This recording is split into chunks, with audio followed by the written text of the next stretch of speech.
We're here for a new episode, new season of a new show called Heroes Manufactured Comics Vault.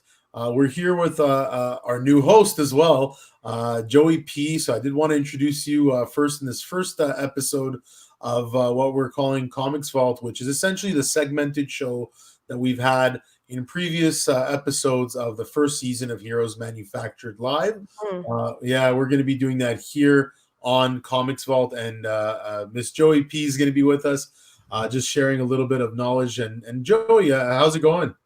It's good. I'm one of those essentials right now, so yeah, feel a little bit more like a sidekick superhero, but just really Tim Draked my life away. So Tim Draked it. Oh, there you go. Yeah, and I see you're wearing the Justice League shirt. I brought my Superman. I am. We're going to be talking a little bit about DC Comics today, but I guess we wanted to start off our first episode with this new Black Label, DC Black Label, which is a great new label that they put out in the last year or two with regards to Batman Damned and everything that they've done with Harleen, the Joker Harley series, Harley Quinn Birds of Prey. They've got a new one that you're going to talk about with us a little bit today. Mm-hmm. How did you? How have you been with reading up on Black Label? Is there anything that you want to bring on into light with this? So Black Label was the thing that got me to read DC again. It came out when I worked in a comic book store. And you were working at Gotham Central at the time. I was working Gotham Central. And did I not just kind of like, oh my gosh, I didn't know we could actually run out of this, but here we are, because we're a store that like really orders. I mean, if there was an epitome of store that ordered, it was going to be Gotham Central. And you were one of the people that were on my list to be like, make sure Yaron gets variant 1 and variant 2. Yeah, I got them here, and I got and it's awesome because here's an image of that's it. Yeah, I mean, with regards to Damned 1, when I remember when I picked it up the first time, I was kind of, oh, this looks cool. I'm interested. I didn't even know it was going to be such a hit, right? Like, I didn't personally get the Batman White Knight. I think that was a preview copy that they had on Free Comic Book Day, but they also had they had a pre-release, I believe, of it before that as well. That's got Sean Murphy, which is one of my absolutely favorite artists right now. I mean, he's been one of my favorite artists for a while. I love him with regards to like Tokyo Ghost and what he did there. Oh my gosh, yeah. Mm-hmm. Yeah, he's just an immense and really intense artist and illustrator. You said you picked up. Was it like the Batman number 1? Or? So here's the thing. Being a person who worked at a comic book store, you're usually the last person to get a copy, not for any other reason, but because you forgot to. Second to, did I have lunch that day? Especially if it's a Tuesday or a Wednesday. We all know this. Yeah. So shout out to all the pennies of the stores. You guys know who you are. But I almost didn't get my copy, and I was going to be really bummed out because every single person that has picked it up was like, yo, did you see that page? Did you see that page? Oh, what are you guys talking about? And I couldn't open it because it's one of those books like, do you remember when Image Comics started to do magazine cover stuff of like Mongo and Dia de los Muertos, those kinds of books? Yeah. I missed out on one of those books, and I almost ruined one of them because there's hardly any magazine bags and boards. Yeah.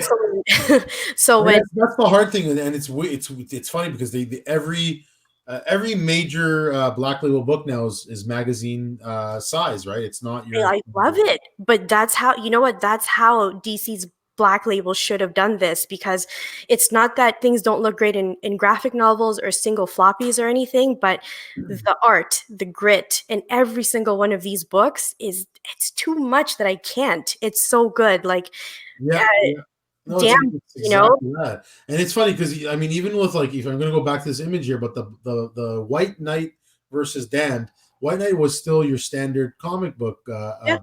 Damned was where they were officially. They went for the magazine size, very gritty, even grittier on some levels from Sean Murphy, who I love his work. But When I picked it up the first time, I thought it was like, wow, this book is awesome. I didn't get to that page until much later when someone like so many people go, oh yeah, that's the book where I'm like, really? I didn't even read it like yet. It was just like one of those. I was like, okay, whatever, cool. I think I literally like as I read the book, I passed that like that panel because it wasn't didn't think about it. And then like Well, I mean, who's really thinking about Little Wayne? You know what I yeah. mean? We didn't know what to call him here. We want to keep it safe for the kids, so we'll just call him Little Wayne But for they now. did. But So the news, so that was a very like controversial thing that happened with DC's Black Label is Batman Damn comes out. It's the first kind of like it feels like Vertigo, it looks like Vertigo, it smells like Vertigo. but There's it's darker. It is darker. I felt like it was even darker absolutely than a minute ago. it was one of those things where I kind of figured if they were going to write a Batman story the way that because you have to grow up with the characters, we all grew up, obviously me not physically.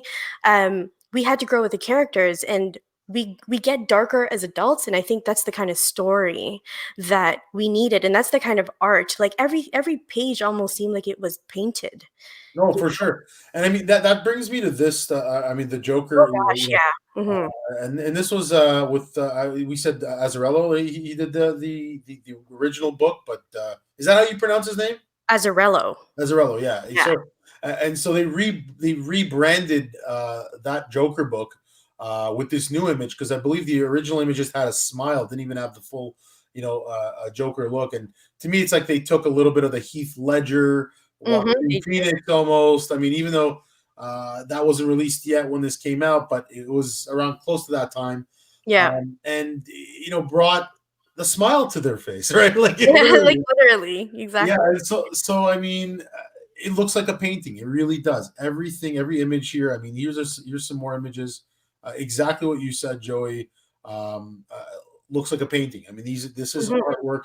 It feels almost Alex Ross-ish in many way. Like, It's Alex Ross after dark. yeah, exactly, and I could that's the say it thing. that way. And here's another page. I mean, even if you just look at what's being said here, and It looks like homeless specter, but like hipster chic kind of specter. yeah. It's but here's the thing.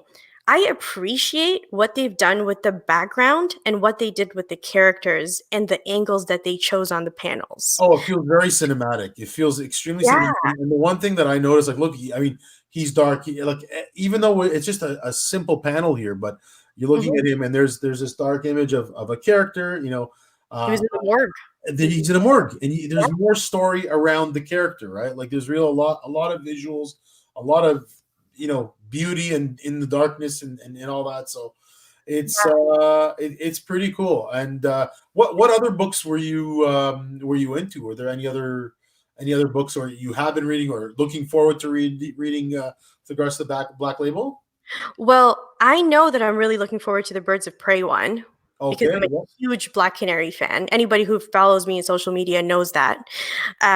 Because it's going to center around a phone call she is going to mysteriously get from one of her exes. And that's Harley Quinn or is that the Canary?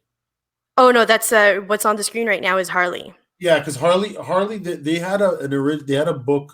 I was mentioning this to you that came out a few months back, and this was Harley Quinn and the Birds of Prey. Yeah. It came out back in just around the release of the movie. So Mhm. it's kind of a way to hype it up. It feels like Archie comics. I think I mentioned that to you earlier. It Yeah, it looked, really does. it just visually it was fun. This isn't the full cover. This is just a visual of Harley as part of that book, but it's a full size magazine book as well, part of Black Label.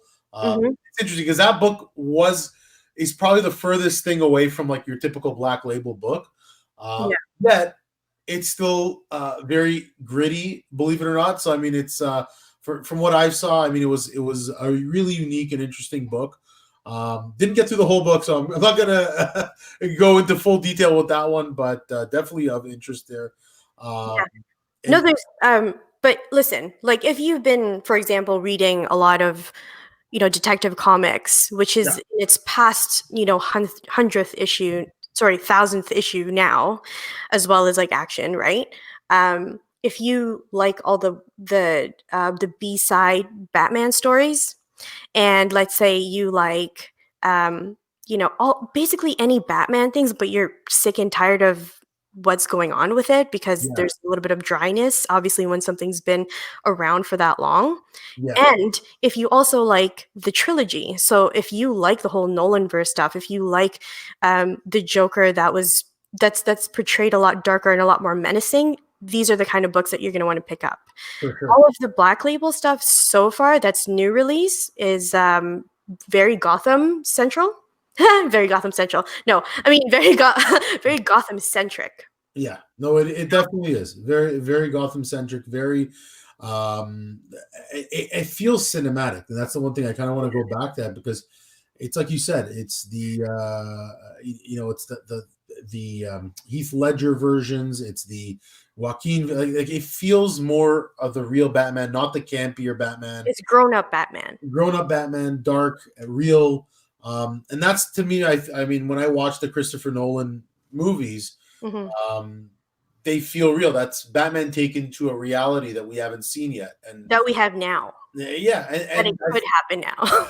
but that's the thing. Like, if you can, realize it in the modern world and in the real world, Hmm. how would Batman be? And that's where Nolan really brought that out. And I feel like with these Black Label books, that's what they're doing. They're doing the same Yeah. type of thing, Hmm. but even grittier, like things that you can't even see in movies because. There's one book where that Joker book, that Azarello book, but Yeah. they had Harley Quinn as a stripper in that.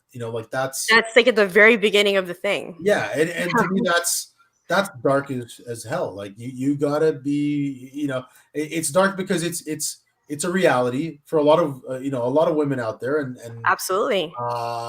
if you're putting a character in that position, you're creating a certain grittiness, but truth to that character and Hmm. what they stand for in that book.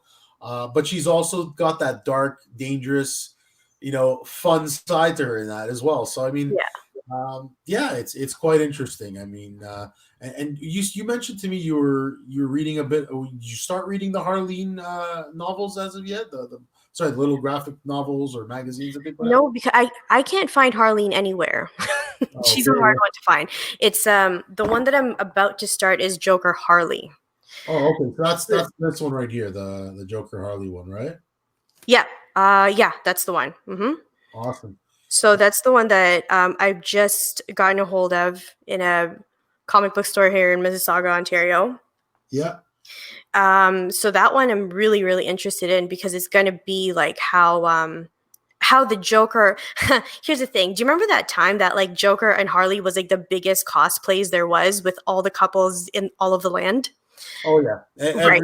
Every Comic Con I've been to in the last few years, Yeah. you have to have at least two or three of them there, right? Like it's Like full makeup, like yeah. these people could be like in a Netflix special kind of thing. Oh, for sure. For sure. But the thing about it is that I don't think people really realize the relationship of Harley and Joker and the dementedness of it all. Oh, And the people who dress up as them are kind of like, oh, they're my favorite couple in DC and like all that kind of stuff. I'm like, you do know they pretty much abuse each other, right? You know that it's a very abusive constantly. relationship. Constantly. And they touched on that in the Suicide Squad movie, Yeah, and yeah. they touched on that on a lot of other books. I'm a personal fan of the original Batman Adventures books. Like, to me, Oh, like the uh-huh. well, when she came out, right? She came out in issue 12 of Batman Adventures, and it's funny because I'm good friends with Ty Templeton, who worked on issue 1 of the Batman Adventure series. He's in our film. He's in the first Yeah. movie of Heroes Manufactured, Mhm. and great guy. He's going to be in the new show as well that's coming out this end of the summer. I can Uh, finally say more than hi to him. yeah, I know for sure. He's awesome, and the thing is, he like, to me, even this this like Archie-ish version, it still feels kind of like Batman Adventures, and I feel like there's still some.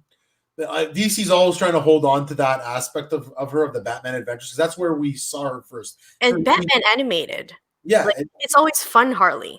and that's the thing, that the animated Batman series, you always, like, Harley was that's the real first appearance. I mean, as much as we say Batman Adventures 12 in comic book form was the first appearance, yeah, but she was No, yeah. first on screen before, and I love the fact that she was first. she first appeared on screen, because I'm a film guy. Kind Mhm. of, I mean, I'm a comics guy, but for many years I was a film guy, and it to me, I love the clash of comics and film and cinema and animation. I wanted to be an animator years ago. I've got a lot of animators on our show, so I have a certain appreciation for animation as well. And when you see that, it's just it's awesome.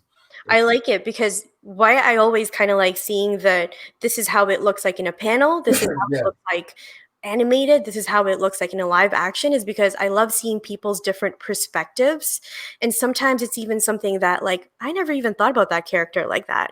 Like I couldn't picture Harley Quinn as dark and kind of risque, you know, yeah. kind of You're right on it. Like that's the thing, and the fact, like even here, like I'm going to show this that's the new Harleen. yeah. And I mean, they've got a few different books, a few different covers. I actually have a few here that I'd love to show you guys with the Harleen series. But if you take a look, You have the there's variants one as cover well? right there. Uh, Mm, mhm. there's a second cover that was done, second variant cover. That's the one I just showed you guys earlier. That's And, frameable, man. yeah, so those are framed. Yeah, and that's the thing. She's gritty, right? Like even here, look at this. This is her and Joker. For, Mhm. sorry, that's issue 3, but issue 2, you've got her and Joker right there. Again, that fun side, but more realistic Harley Quinn. And then I you've think got they do. I think they do that red and black kind of gestury outfit yeah, when they kind of feel like, oh, this is going to be a fun one more than she is. no, for sure. And here, I mean, that's issue 3. She looks, she's got it's the king and the jester kind of look, or queen and jester look. So Mm-hmm. they're playing on so many different ideas here. It's absolutely amazing. And I mean, here's another great cover for the Joker, Oh, Killer Smile. That was also a Black Label book. the first time that I saw that, I saw it very, very far away from me, and when I glimpsed at it, I thought it looked like Prince Harry. I was like, is this the Oh, royal it's awesome. And variant? even look at the back of that. Like that's That's insane. That's I mean, insane. look at what it says there. Some people will always want to ruin what is beautiful, and it's just That's right. it's got like it's got a certain flair to it that you won't find. I feel not in Marvel, not in IDW, not in Image Comics. I mean, and it's the one thing that I always loved about DC is they really understand characters well. They really They get. understand stories well too. Yeah, I no, for sure. Stories without a doubt. But the for me, it's always been like DC's been great at stories on like an individualistic level. Mhm. I personally, I'm not a huge fan of their event world or their. I mean, except for Titans. I love Titans, and I've Mhm. always been a fan of the Titans. We shall not speak ill of the Titans. Well, that's the thing. They feel like X-Men to me, but like young and a little bit more fun and better for the newer generation. My kids love Teen Titans Go, so and Dude, anything. I love Teen Titans Go. Oh, that show is amazing. Like it's utterly amazing, and it's funny because I used to watch Ren and Stimpy as a kid, Of course. and my kids now when they watch Teen Titans Go, I'll sit there watching it with them. I'm like, this is hilarious. This is amazing. I'll even do the Beast Boy voice Are to my you daughter serious? and stuff, right? Like, I didn't know of this talent at all. no, I know, it's fun, it's awesome. I don't know if I can actually do it or not, but it's he goes, hey guys, it's me, Beast Boy. That's And I have to do the Raven. I'm like, no, yeah, no, no, it's not. it's not. Yeah, that wasn't even a good impression. I mean, I'd have to get into the moment of it, but it's the fact that DC's finding ways to get kids into it. For many years, DC was suffering too. Like they weren't really putting stuff Mm. out, right? So Well, what happened to Hold the Line at $2.99? Was it? Was that yeah, like a DC thing? yeah. Well, hold on. Speaking of prices, though, these are so worth it. DC Oh, Black Label books, magazine size, pretty much painted from back to front, yeah. appreciated stories. And it's like $6. Like the first week that you get it before the price hikes happen, you're looking at not spending $10 on a book that is worth, I think it could easily have sold $12. Oh, for sure, for sure. No, these Right? books.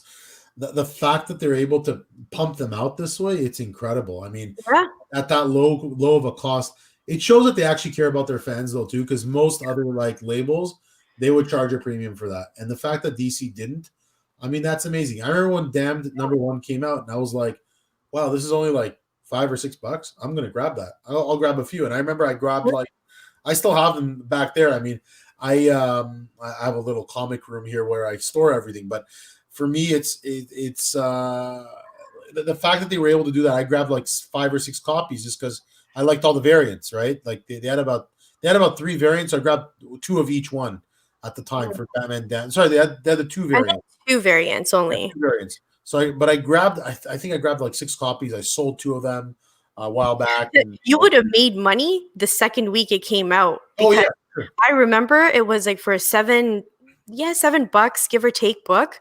All of a sudden, I checked eBay like 4 days or like maybe even the Monday after it, and it was like it went for like $6.95, ungraded, obviously. Wow. Like, where did that come from? Just because of that, but it had to be the first one because they reprinted it. They reprinted, yeah. So I without the little wing. I got and sorry guys, there's a phone call going on in my background. Yeah, Alfred, go get it. Yeah, but the one thing that I noticed that I really loved about the damn book was that it was a lot of came back also, like they printed it so well that you got 10 grade, like a 10.0 grade from CGC or CBCS when they were brought back from like getting them graded, which is insane. To get them graded and get back a 10.0 is extremely rare. That doesn't happen. It doesn't happen. It doesn't happen. And that has handled CGC books. No. Yeah, to me that was just like, I was like, oh my god, the fact that they got 10.0s. Like I didn't get one like that. I'd love to get my hands on one personally. Wait, did you get yours graded too? No, I didn't. You know what? I never did. I never got any of them graded. But the fact that they had them printed out that well to get a bunch, like if you go on eBay or if you look online, there are a ton of people that are selling them at 10.0s. I think Carlos from Gotham Central had a bunch that came back 10.0s. He told me about that. I'm so sure of it. And if not that, you got a 9.9 or a 9.8.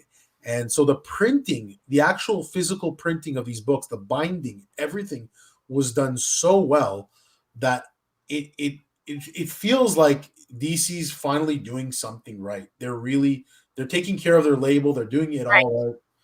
Well, do you know what I think it is?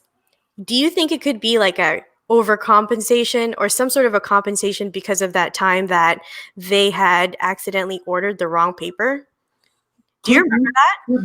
Could be because of that. Could be because of a bunch of things. Could be that they want to step up their game. And they're competing with Marvel. Marvel, the cinematic universe.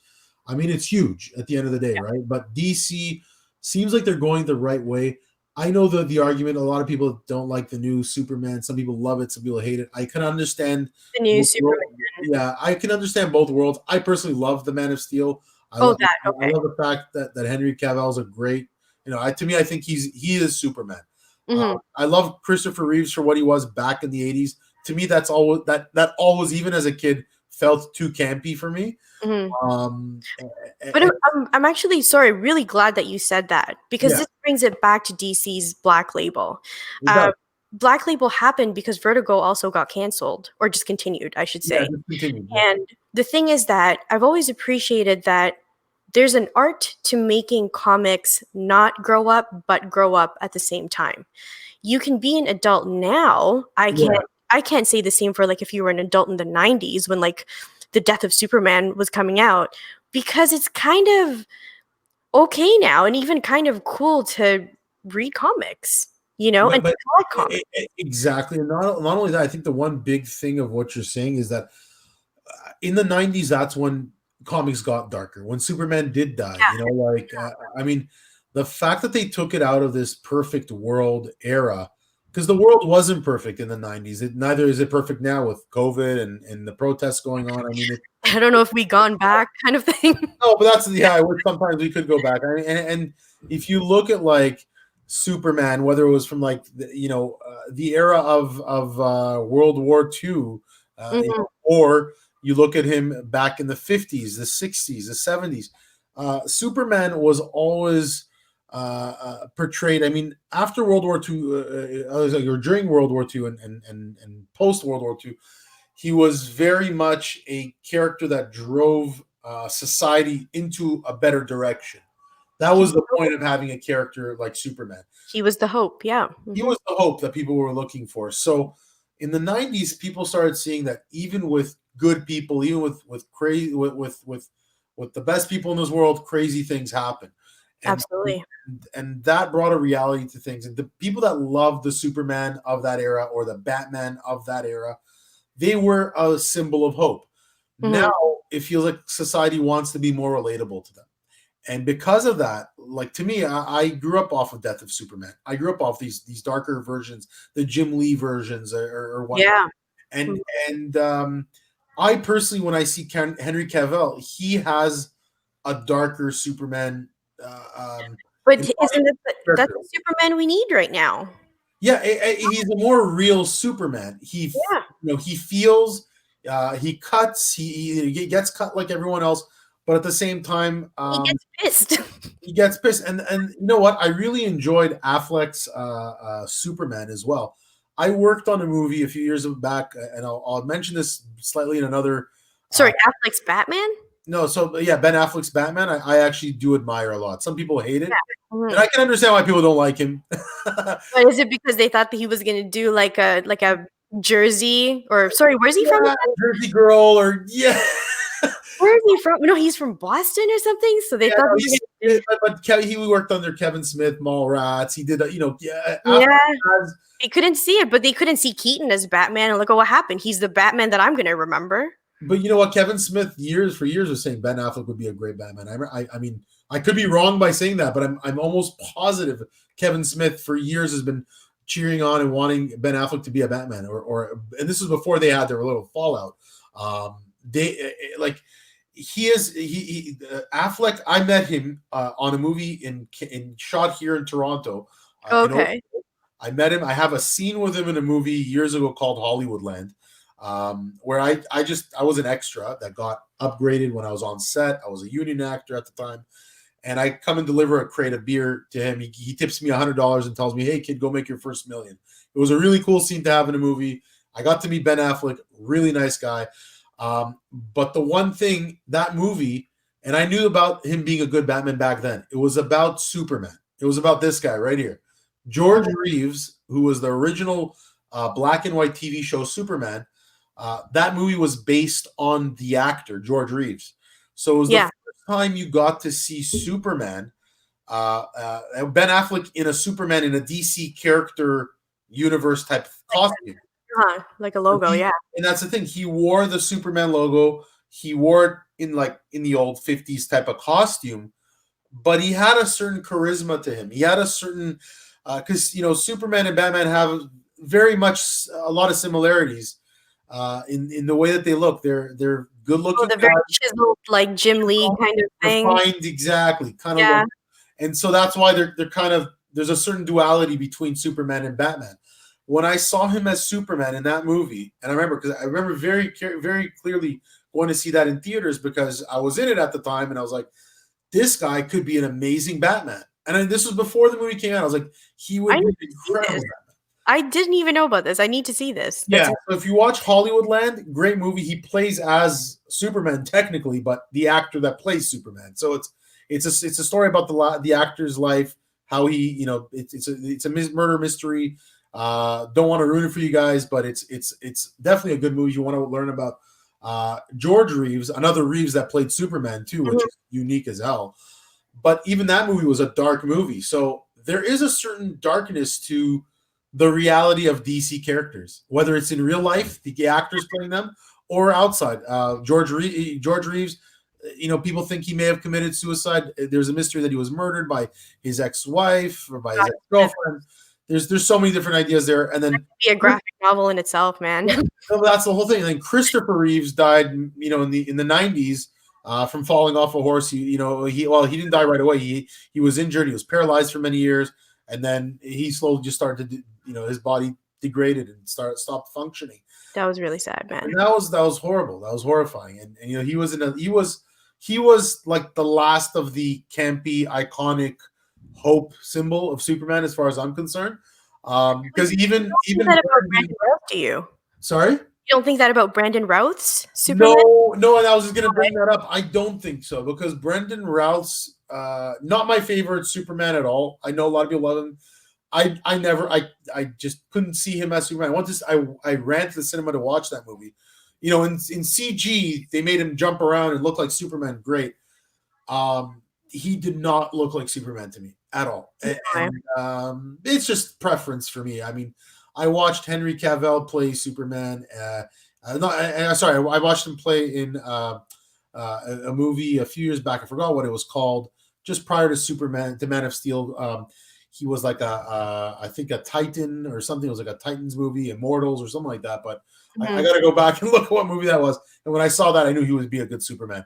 And that's the same thing with Batman. Like Batman, you know, all these DC characters under Black Label, what they're doing. I mean, here's another one that I just want to point out here. What they're doing with the Wonder Woman. They've got this. Oh yeah, the post-apocalyptic. Yeah, the post-apocalyptic Dead Earth book. You know, she comes back to a future that she thought she'd be able to kind of you know, reprise and you know, make sure people are nice and dandy. But no, that's not what happened. The world went to crap, and she had to save it. So and that was, by the way, another Black Label book, but it's only a one shot. It's a one shot, yeah, I believe. I haven't personally read it, but I do have it in my collection. But I did read a little bit about it. So I have too many books I collect, and then I gotta. Honestly, don't we all do it, man? Like this, I think like being part of this is finally gonna get me more caught up than I ever will be.